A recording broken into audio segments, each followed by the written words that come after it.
శ్రీమాత్రే నమః. గోరుచిక్కుడుకాయ, క్యారెట్, పచ్చిశనగపప్పు ఈ కాంబినేషన్ కూర చాలా బాగుంటుంది.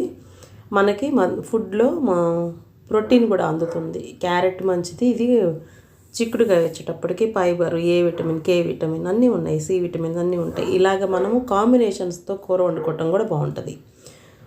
ఇంకోటి కూర వండుకోవడం కూడా సులువుగా ఉంటుంది, పోషకాలు కూడా బాగా అందుతాయి. గోరుచిక్కుడుకాయలు ఇవి లేతగా ఉన్నాయి. అదే ముదురుగా ఉంటే కనుక విడిగా మనం చేత్తో తీసుకోవచ్చు. ఇవి చాకుతోనైనా 5-6 పెట్టి ఒకేసారి కట్ చేసుకోవచ్చు. లేతగా ఉన్నవి ఇలా కట్ చేసుకున్నా ఏం ప్రాబ్లం లేదు. అదే ముదిరితే మాత్రం ఇట్లా కట్ చేస్తే ఆ కూర టేస్ట్ ఉండదు. ముందర ఒకవైపు అయినా పీస్ తీసేసుకోవాలి.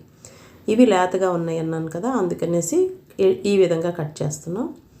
ఇవి జనాలందరూ ఇష్టపడరు ఇలాంటి కూరలు, కానీ పిల్లలకి పెద్దవాళ్ళకి చాలా మంచిది ఈ కూరలు తినడం. ఉదయం రోజు బాదంలు అవన్నీ తినడం అందరికీ పాసిబుల్ ఉండదు, టైం కుదరదు. కానీ అలాంటి వాళ్ళకి మధ్యాహ్నం తప్పనిసరిగా భోజనంలో ప్రోటీన్ అందుతుంది ఈ గింజల రూపంలో. ఈ శనగపప్పు కుదరనప్పుడు కందిపప్పు వేసుకోవచ్చు, పెసరపప్పు వేసుకోవచ్చు. పెసలు, శనగలు, అలసందలు మీ దగ్గర ఏవి ఉంటే అవి, రాజ్మా. ఇలా రాజ్మా అయితే ఎక్కువ విజిల్స్ రానివ్వాలి కదా, అందుకని అవన్నీ ఉడికించి పెట్టుకోవాలి అలాంటివి. కానీ ఈ తాలింపు వేసుకున్నప్పుడు ఒక 2 గుప్పెళ్ళు గింజలు కూడా కలిపేసుకుంటే భోజనంలో అందరూ ప్రతిరోజు ప్రోటీన్ తింటారు. ఇంకా అంతే, వాటిని సపరేట్గా కూర్చొని టైం పెట్టుకొని ఒలుచుకొని పెట్టుకోవాల్సిన పని లేదు.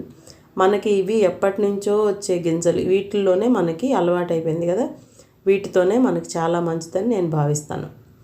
ఇలా ఉడికించేసుకున్నాక శనగపప్పును ఇవి కలిపేసి ఒక విజిల్ 2 విజిల్ రానిచ్చేసుకోవాలి. అంటే శనగపప్పు ఎక్కువ నాని ఉన్నాయి, చిక్కుడుకాయలు లేతగా ఉన్నాయి అనుకోండి, 1 విజిలే సరిపోతుంది. లేదు కొంచెం శనగపప్పు తక్కువ టైం నాని అని అనుకుంటే అట్లా ఉన్నప్పుడు 2 విజిల్స్ రానిచ్చేయాలి మీడియంలో పెట్టుకొని.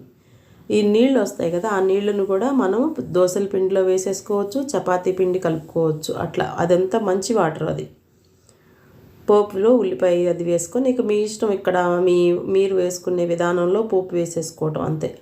చాలా సింపుల్గా అయిపోతుంది. ప్రోటీన్, ఫైబర్ కంటెంట్ ఉన్న ఫుడ్.